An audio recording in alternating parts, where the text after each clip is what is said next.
بسم اللہ الرحمن الرحیم۔ آج کا ہمارا سبق ہے مرقات 117 نمبر سبق ہے۔ پچھلے سبق میں ہم اس کے بارے میں پڑھ چکے تھے، شکل ثانی کے بارے میں، اس کے شرائط کے بارے میں، اور یہ بھی ہم پڑھ چکے کہ اس میں صغرا اور کبرا میں اختلاف المقدمتین فی الایجاب والسلب کیوں ہے، اور کبرا کا کلیہ ہونا کیوں ضروری ہے، یہ ہم پڑھ چکے تھے تفصیل کے ساتھ۔ آج کے سبق میں ہم پڑھیں گے وہ ضروب الناتجہ ایزن اربعۃ۔ سب یہ سبق ہے کتاب میں، یہ سبق کتاب میں ہے، اور دو شرطیں ہم پڑھ چکے تھے۔ نمبر ایک، اختلاف المقدمتین، اختلاف المقدمتین فی الایجاب والسلب،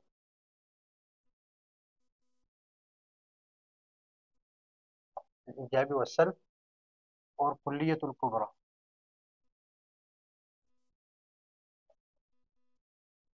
اس میں شرط یہ ہے شکل ثانی میں کہ اس میں اگر پہلا یعنی صغرا اگر موجبہ ہو تو کبرا کا سالبہ ہونا ضروری ہے، اگر صغرا سالبہ ہو تو کبرا کا موجبہ ہونا ضروری ہے، اور دوسرا یہ کہ کبرا کا کلیہ ہونا ضروری ہے۔ یعنی اس میں شرط کیا ہے؟ کلیت، اس میں شرط کلیت، اور اس میں بھی شرط کلیت ہے، اور اس میں بھی شرط کلیت ہے۔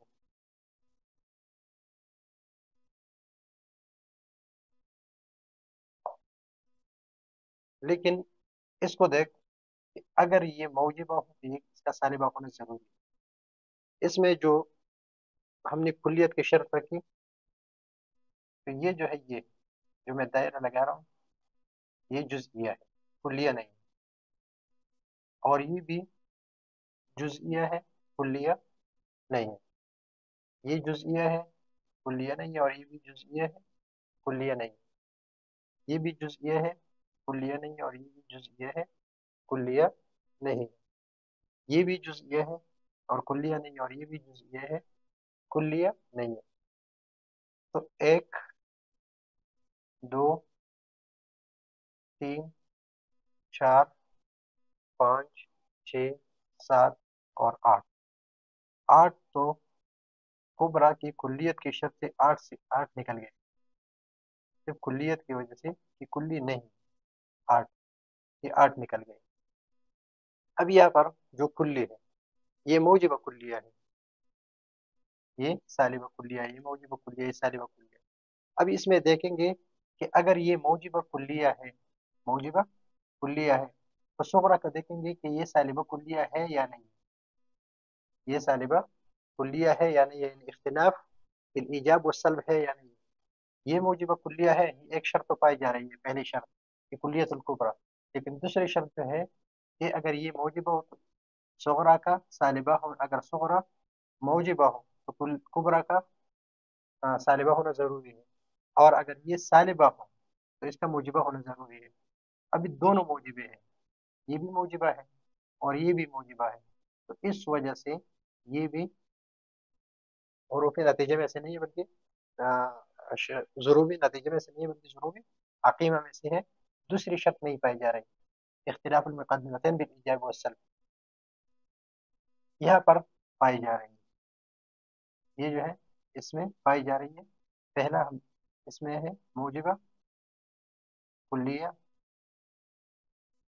اور صغرا کیا ہے، کبرا کیا ہے، سالبہ کلیہ۔ یہ شرط بھی بیان ہے کہ کبرا کیا ہے، کلیہ ہے، اور یہ سالبہ ہے تو یہ موجبہ ہے، تو پہلا یہ اس میں۔ اور ابھی اس میں دیکھ لیں، اس میں کہ یہ بھی موجبہ جزئیہ ہے اور یہ موجبہ کلیہ ہے، یعنی کلیت میں تو صحیح ہے، لیکن یہاں پر یہ بھی موجبہ ہے اور یہ بھی موجبہ ہے، تو دوسری شرط جو ہے اختلاف المقدمتین کی ایجاب والسلب والی شرط نہیں پائی جا رہی، تو یہ بھی نکل گیا اس سے، یہ نہیں۔ ابھی یہ موجب، یہ سالبہ کلیہ ہے، دوسری شرط بھی پائی جا رہی ہے کہ یہ سالبہ ہے تو یہ موجبہ ہے تو موجبہ جزئیہ، اور کبرا کیا ہو سالبہ کلیہ. دو شرطیں پائی جا رہی ہیں اس میں دونوں، جس میں دونوں شرطیں پائی جا رہی ہیں اختلاف المقدمتین بالایجاب والسلب اور کلیت الکبرى. اب یہاں پر سالبہ کلیہ اور موجبہ کلیہ، یہ کبرا کلی ہے اور یہ موجبہ ہے تو یہ سالبہ ہے، تو یہ بھی آگے اس میں سالبہ کلیہ صغرا، اور کبرا کیا ہے موجبہ کلیہ. ابھی یہ سالبہ کلیہ ہے لیکن یہ اختلاف الایجاب والسلب نہیں، اس میں کہ یہ بھی سالبہ ہے اور یہ بھی سالبہ ہے، یہ بھی نکل گیا اس سے، اس میں بھی یعنی یہ ضروری نتیجہ میں سے نہیں ہے. تین ہو گئے. ابھی چوتھا یہاں پر یہ موجبہ کلیہ ہے، یہ سالبہ جزئیہ ہے، تو یہ کلیت میں کبرا کلیہ ہے اور اختلاف الایجاب کی یہ موجبہ ہے تو یہ سالبہ ہے، تو یہ ہے سالبہ جزئیہ. جزئیہ اور دوسرا ہے موجبہ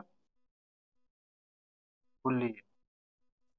تو یہ چار یہ جو ہے ضروری نتیجہ ہے، اور اس میں وہ شرطیں پائی جا رہی ہیں. ابھی اس میں نہیں پائی جا رہی اس لیے کہ یہ سالبہ کلیہ ہے لیکن یہ سالبہ ہے تو یہ بھی سالبہ ہے. دوسری شرط یعنی اختلاف المقدمتین بالایجاب والی شرط نہیں پائی جا رہی، تو اس وجہ سے اس سے ضروب نتیجہ، تو ضروب پہلا ہے موجبہ کلیہ، صغرا کیا ہو موجبہ کلیہ، اور کبرا کبرا سالبہ کلیہ. یہاں پر صغرا اگر موجبہ جزئیہ ہے تو یہ کبرا جو ہے یہ سالبہ کلیہ ہے، دونوں شرطیں پائی جا رہی ہیں. یا صغرا یہ کبرا کلیت الکبرى اور ایجاب و سلب میں اختلاف ہے، یا بھی ایجاب و سلب میں اختلاف ہے یا بھی ایجاب و سلب میں اختلاف ہے. اب یہاں پر بھی ایجاب و سلب میں اختلاف ہے، اور کلیت الکبرى یہ کبرا ہے اور یہ صغرا ہے. تو اس میں آج کے سبق میں ہم نے حروف ناتجہ جو ہے حروف احتمالیہ تو ہر شکل میں 16 ہے.